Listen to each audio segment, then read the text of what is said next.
Saudara-saudara sekalian yang dikasihi Tuhan, selamat malam. Berkah dalam, shalom. Bagaimana kabarnya? Baik? Luar biasa ya. Penuh kasih ya, saling mengampuni ya. Tadi kita baru saja menyanyikan, ketika hatiku telah disakiti, ajarku memberi hati untuk mengampuni.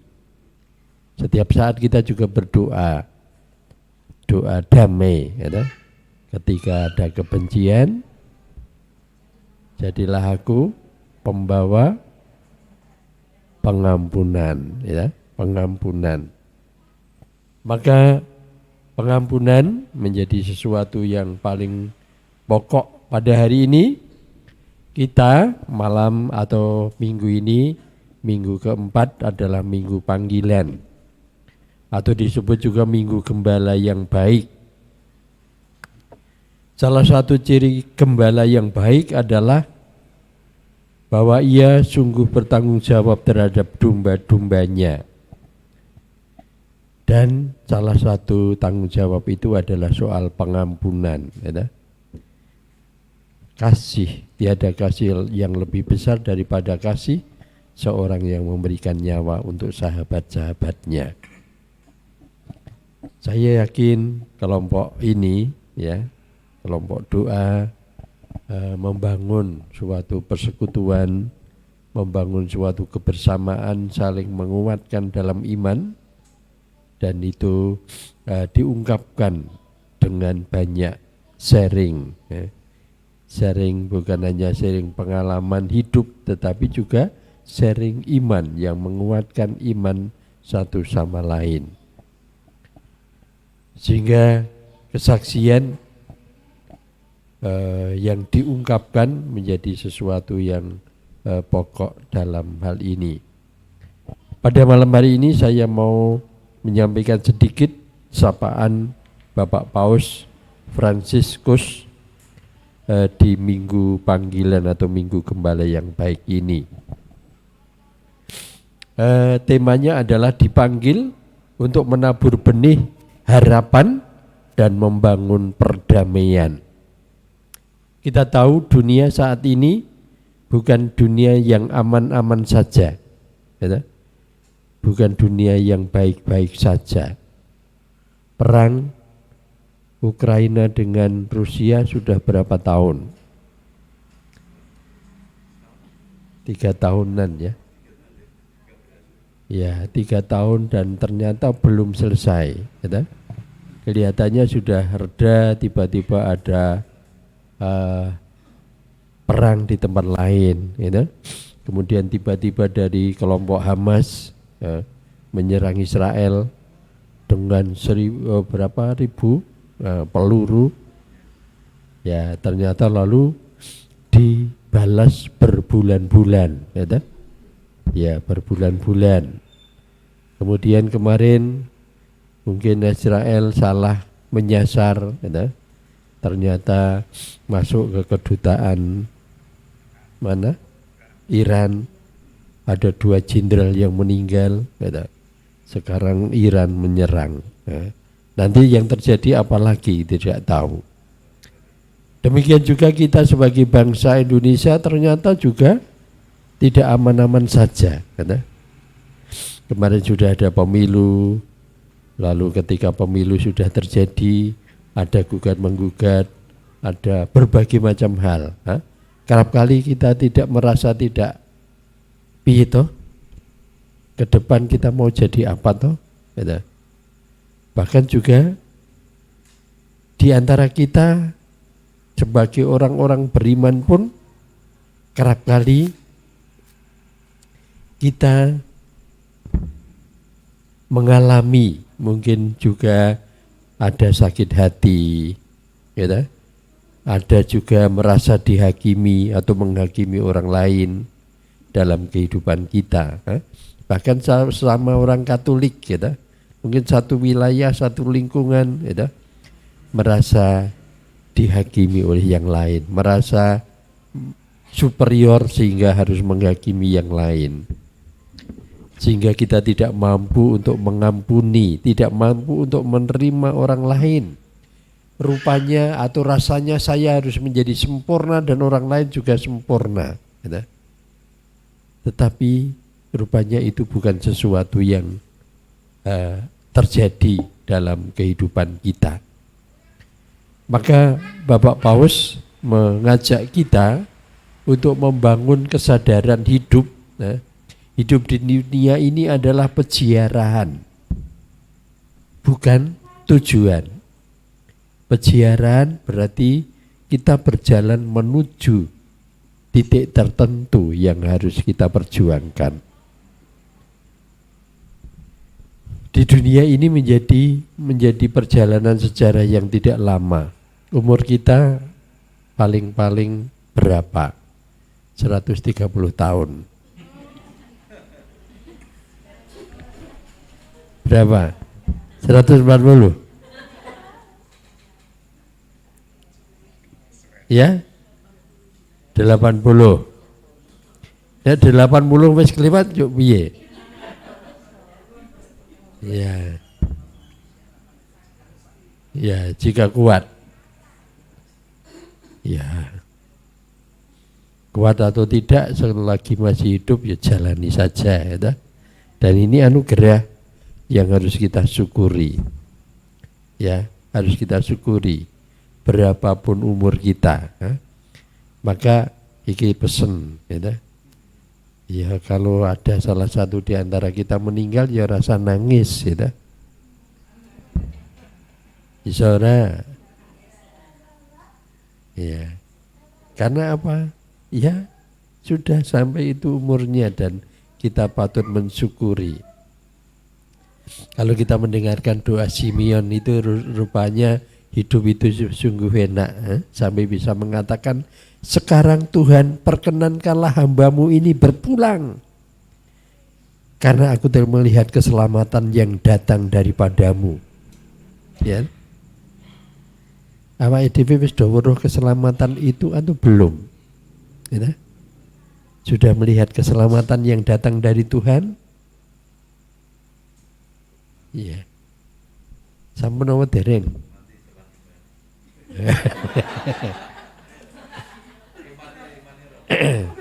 Ya, belum, ya belum merasakan.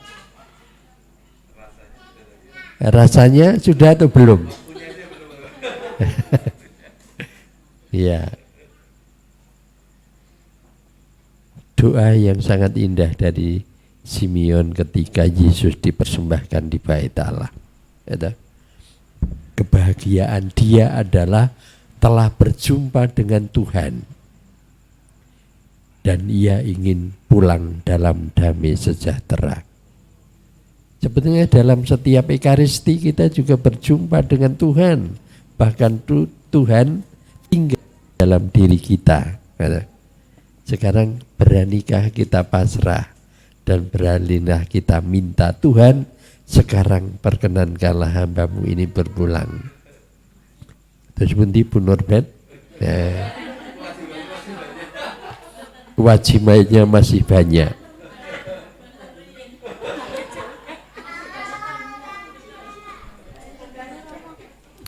Ini kalau sharing di antara para romo, sharing di antara para romo. Kalau romo Yesuit itu jelas, ketika meninggal, salah satu di antara mereka meninggal, sehabis itu pesta. Pesta ini merga apa? Merga apa kok merga apa?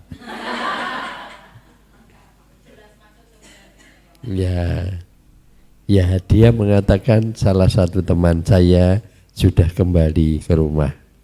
Bapak, kita berpesta, saudara kita disambut oleh Tuhan, ya. Ya, ning mergo ora ana ikatan yang lebih dalam itu daripada satu komunitas. Ini ikatannya ikatan keluarga ya so dibayangke. Ya, salah satu teman yang bukan Yesuit Projo ada yang mengatakan kalau saya meninggal jangan diberi ucapan nderek bela sungkawa gitu, tapi nderek bingah. Temannya Bu Herbingah katanya, nderek Bu Bingah. Ya, apa berbahagia karena apa? Karena teman saya sudah boleh berpulang, ya. Pulang dalam damai sejahtera, ya. Pulang dalam damai sejahtera. Ya, tugas wis ora ono, gitu. Kalau Paulus dalam suratnya kepada Timotius itu kan kebanggaan. Paulus mengatakan apa itu? Kematian adalah keuntungan bagi aku telah menyelesaikan perlombaan, gitu. Dan itu hampir selalu ditulis dalam berita lelayu, gitu. Ya, ya. Mungkin itu perlu menjadi sesuatu yang harus dihayati, dihayati. Iki omongane wong tua tadi sing diomongke ya bab kematian ya. Ya, disadarkan. Lebih-lebih ketika ketemu teman sebaya, yang umurnya hampir sama, lu kok wis tua banget nih, jebul sadar aku ya wis tua, ya. Jadi harus siap-siap untuk itu. Karena hidup adalah peziarahan, maka peziarahan itu bukan sesuatu yang mudah. Kalau dulu kami masih mengalami yang namanya berziarah, itu memang ngerkoso, ya. Ngerkoso nih, kalau ke Sendang Sono itu parkirnya itu di Selanden ya, Kalibawang. Terus gue melaku 2 jam, terus tekan Perumasan, Jalan Salib. Padahal Jalan Salib dari Perumasan sampai di Sendang Sono itu berapa kilo perjalanan, gitu. Tidak ya becek, ya batu-batu, tapi juga harus jengkeng dan sebagainya. Ya licet-licet rapopo. Iki peziarahan. Saiki mobilnya sudah maknyuk sampai di situ wis dong ngerkoso. Waduh, le munggah kangelan, gitu. Ya. Tetapi ketika sampai di tempat di bawah pohon sono, gitu, lalu wis raup nganggo banyu Sendang Sono, duduk ya, keringete isih diliweran ning makin lama makin segar rasane, kepenak banget, gitu. Itu peziarahan, perjuangan yang tadi merasa menjadi tidak sia-sia, tetapi ada sesuatu. Dan peziarahan itu biasanya tidak sendirian. Pasti ada orang lain, ada temannya. Dan teman itu saling meneguhkan, saling menguatkan, ya. Kalau ada yang kepleset, nanti harus dituntun temannya menemani. Saya membayangkan yang tadi sudah terjadi. Tadi jadwalnya di rundownnya itu mulai 5:30 ya. 5:30. Oh 7:30. Yang di SMS WA-nya kepada saya buatan 16:30. Saya membayangkan bahwa masing-masing 20 menit sharing. Ya. Dan sharing pengalaman itu, entah itu kebanggaan, entah itu keprihatinan, entah itu harapan dan sebagainya, menjadi sesuatu yang saling menguatkan satu sama lain. Dan tanpa sadar, ternyata Tuhan ada di tengah-tengah kita, seperti 2 orang Emmaus, gitu, berapi-api memberi kesaksian. Aku wingi ngene lho, jare Gusti Yesus kuwi tak arep-arep dadi Mesias raja. Ning piye ya? Kok lakone wis kok ngene? Kok ana cerita liyane iki sing bener sing endi? Lalu ternyata yang lain mengatakan, ketika Yesus datang pun mereka tidak tahu bahwa itu Yesus. Sampai mereka itu mengatakan, apakah engkau satu-satunya orang asing yang datang ke Yerusalem sehingga tidak tahu apa-apa tentang itu? Gusti Yesus ngendika, apa tuh itu? Wah, berkobar-kobar lagi kesaksiannya. Dan kesaksian yang berkobar-kobar tadi dijawab oleh Yesus. Ya, wong cupluk ya, nah. Mereka tidak sakit hati meskipun dikomentari bahwa apa yang kamu bicarakan itu kamu tidak tahu apa-apa. Ya, lalu Yesus mulai berbicara, bukankah Mesias harus menderita? Tetapi dalam pembicaraan itulah teman seperjalanan menjadi sesuatu yang menguatkan. Dan akhirnya sampai pada puncaknya ketika mereka memecahkan roti, mereka sadar, oh Yesus ada di tengah-tengah kita.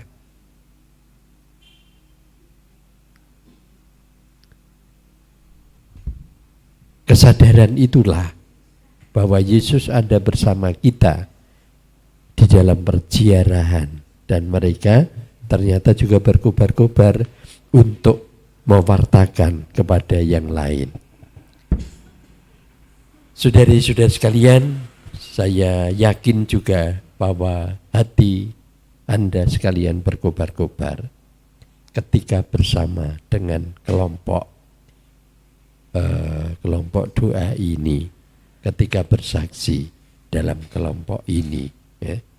Tetapi ketika sadar bahwa Yesus juga ada bersama kita, sebetulnya kita juga mendapat perutusan untuk mewartakan ini secara berkobar-kobar di tempat lain, ya. Di tempat lain dengan cara apa? Ya, kita menjadi saksi, kita aktif di kegiatan di luar hanya kelompok PD ini, tetapi juga di lingkungan kita, di masyarakat kita, dan dengan hati yang berkobar-kobar, tanda petik menyampaikan Yesus telah bangkit. Ya. Mungkin dengan cara apa? Dengan cara kegembiraan kita, dengan cara pelayanan kita, mungkin dengan cara apapun, sehingga kehadiran kita itu menjadi yang 9 poin ada di doa damai, ya, menjadi sesuatu yang sungguh-sungguh diharapkan oleh umat, oleh masyarakat. Kehadiran kita menjadi kehadiran yang membawa suatu kegembiraan, kebangkitan, kebahagiaan. Itulah panggilan ketika kita masih ada di dunia ini. Jadi minggu panggilan bukan hanya soal menjadi imam, bruder, suster, ya, tetapi semua cara hidup yang baik, yang berkenan kepada Tuhan, yang membantu masyarakat untuk berkembang, inilah panggilan kita. Maka kita juga diajak untuk tadi kita menabur benih harapan dan membangun perdamaian di tengah-tengah bangsa, di tengah situasi yang mungkin bagi kita dunia ini tidak pernah jelas mau berjalan kemana, tetapi kita ikut menjadi pendayung pembawa arah kemana kita akan pergi. Maka pada malam hari ini saya sangat bersyukur ketika boleh berjumpa dengan Bapak Ibu, saudara-saudara sekalian dalam kelompok doa ini. Ada yang datang tadi sudah sejak 5:30 tadi, ya, tetapi juga ada yang telat baru beberapa menit setelah saya datang, ini sebelum saya datang. Mungkin nanti masih akan sharing, masih akan memberi kesaksian kira-kira 20 menit nanti ke depan. Ya. Ya. Tapi inilah panggilan kita, menabur benih harapan dan membangun perdamaian. Panggilan-panggilan yang khusus tadi sangat didorong oleh Bapak Paus Fransiskus supaya juga dihidupi dalam kehidupan kita. Hanya masalahnya misalnya kita doa panggilan, mohon panggilan bagi calon imam, bruder, suster, kita juga harus konsekuen. Konsekuennya apa? Konsekuensi menyediakan bahan itu, yakni orang-orang yang bisa dipanggil. Ini anak eming siji eman-eman, ya anak eming loro eman-eman, yo sing isih mungkin ya putrane 4-5, supaya ada ya kemungkinan panggilan itu terjadi, apalagi ya berbagai macam hal, lalu sehingga panggilan itu memang ya kalau ada yang dipanggil, kalau ada orangnya, ya kita berdoa juga dengan konsekuensi berbagai macam hal itu. Terima kasih, dan saya mendorong Bapak Ibu, saudara-saudara sekalian, teruslah bersaksi, teruslah menabur harapan, benih harapan, teruslah membangun perdamaian di dunia ini, karena dunia butuh orang-orang yang berjuang bagi perdamaian kita semua. Kemudian kepada Bapa dan Putra dan Roh Kudus, masih masa Paskah, mari kita menyanyi Haleluya. Haleluya yang meriah, monggo. Haleluya yang mana?